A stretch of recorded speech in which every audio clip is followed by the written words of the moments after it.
ಕಿತ್ತಾಟ high command ಪ್ರಬುದ್ಧವಾಗಿದೆ. ಅದು ಖರ್ಗೆ ಸಾಹೇಬರು, ರಾಹುಲ್ ಗಾಂಧಿ ಅವರು ಅದಕ್ಕೆ ಬೇಗ ಇದಕ್ಕೆ ಇತ್ಯರ್ಥ ಕೊಡ್ತಾರೆ. ಅದ್ರ ಬಗ್ಗೆ ಸಂದೇಹ ಬೇಡ. ಆಮೇಲೆ ತಾವು ಕೂಡ ಮೊನ್ನೆ ಸತೀಶ್ ಜಾರಕಿಹೊಳಿ ಅವರನ್ನೆಲ್ಲ ಭೇಟಿ ಮಾಡಿದ್ದೆ.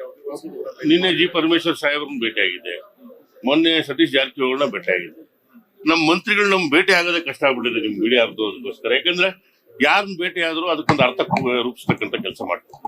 ನಮ್ಮ ಕಾನ್ಸ್ಟಿಟ್ಯೂನ್ಸಿ ಕೆಲಸಗಳನ್ನ ನಾವು ಎಲ್ಲ ಮಂತ್ರಿಗಳು ನಾವು 36 ಜನನು ನಾವು ಭೇಟಿ ಆಗ್ಲೇಬೇಕು.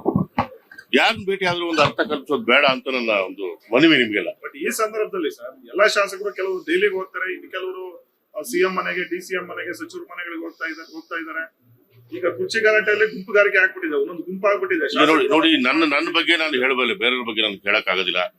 ನಾನು ಕಾನ್ಸ್ಟಿಟ್ಯೂನ್ಸಿ ಇರ್ತೀನಿ, ಇಲ್ಲ ಕಮಿಟಿ ಮೀಟಿಂಗ್ ಇದೆ, ಇವತ್ತು ಕಮಿಟಿ ಮೀಟಿಂಗ್ ಇದ್ದ ಬರ್ತೀನಿ, ಎಲ್ಲ ಮಂತ್ರಿಗಳು ಭೇಟಿಯಾಗಿ ನನ್ನ ಕಾನ್ಸ್ಟಿಟ್ಯೂನ್ಸಿ ಬಗ್ಗೆ ಕೇಳ್ತೀನಿ.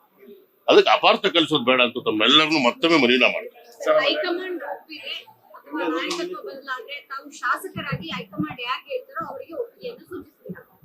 ಎಲ್ಲ ಶಾಸಕರು ಒಪ್ಕೊಳ್ಳೇಬೇಕು. ನಮ್ಮ ಕಾಂಗ್ರೆಸ್ ಸಂಸ್ಕೃತಿಯಲ್ಲಿ ಹೈಕಮಾಂಡೇ ಅಂತಿಮ ನಿರ್ಧಾರ. ಅವ್ರು ಏನ್ ಹೇಳಿದ್ರು ನಾವು ಒಪ್ಕೊಳ್ಳೇಬೇಕು. ಅದು ಒಪ್ಕೊಳ್ತೀವಿ, ಎಲ್ಲರೂ ಒಪ್ಕೊಳ್ತೀವಿ.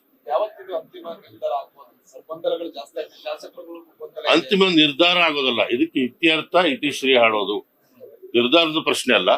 ಈ ಗೊಂದಲ ಏನು ಸೃಷ್ಟಿ ಬರೀ ಪತ್ರಿಕೆಯಿಂದ ಆಗೈತೆ ಅಥವಾ ಮಾಧ್ಯಮದಿಂದ ಆಗೈತೆ ಅಂತ ಹೇಳಿದ್ರೆ, ಇದೇನು ಗೊಂದಲ ಸೃಷ್ಟಿ ಆಗಿದೆ ಅದು ಆದಷ್ಟು ಬೇಗ ಇತ್ಯರ್ಥ ಆಗಿದೆ. ಸರ್, ಆಮೇಲೆ ಇನ್ನೊಂದು ಪ್ರಮುಖವಾಗಿ ಈಗ ಡಿ.ಕೆ. ಶಿವಕುಮಾರ್ ಅವರಿಗೆ ಸಿದ್ದರಾಮಯ್ಯ ಅವರು ಮಾತು ಕೊಟ್ಟಿದ್ದಾರೆ ಅನ್ನೋದು ಚರ್ಚೆಗಳು ಕೂಡ ಶುರುವಾಗಿದೆ.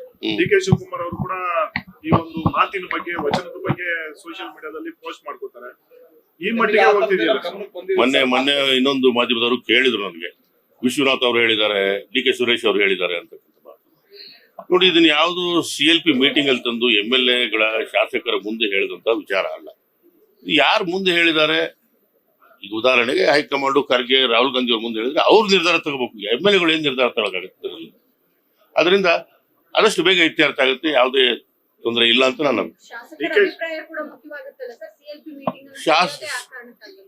ಶಾಸಕ ಅಭಿಪ್ರಾಯವನ್ನ ತಗೊಂಡಿರ್ತಾರೆ.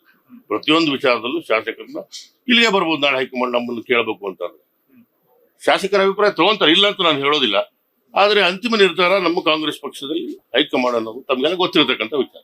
ಈಗ ಸ್ವಾಮೀಜಿಗಳೆಲ್ಲ ಸ್ವಾಮೀಜಿಗಳೆಲ್ಲ ಬಂದಿದ್ದಾರೆ ಸರ್ ಮುಂದೆ.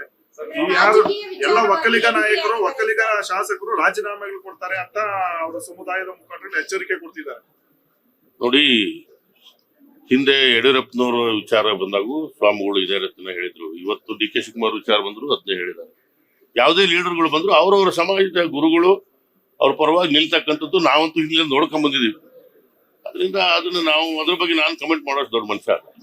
ಸಿದ್ದರಾಮಯ್ಯ ಅವರು ಒಳ್ಳೆ ಆಡಳಿತ ಕೊಡ್ತಾ ಇದ್ದಾರೆ, ಶಾಸಕರ ಅಭಿಪ್ರಾಯ ಇದೆ, ಅವರೇ ಮುಂದುವರಿಬೇಕು ಅಂತ.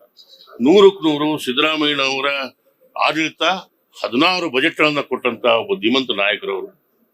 ಅವರ ಆಡಳಿತ ವೈಖರಿ ಬಗ್ಗೆ ಯಾರು ಚಕಾರ ಎತ್ತದೇ ಇರೋ ರೀತಿಯಲ್ಲಿ ಅವರು ಇಲ್ಲಿವರೆಗೂ ಆಡಳಿತ ನಡೆಸ್ಕೊಂಡ್ ಬಂದಿದ್ದಾರೆ.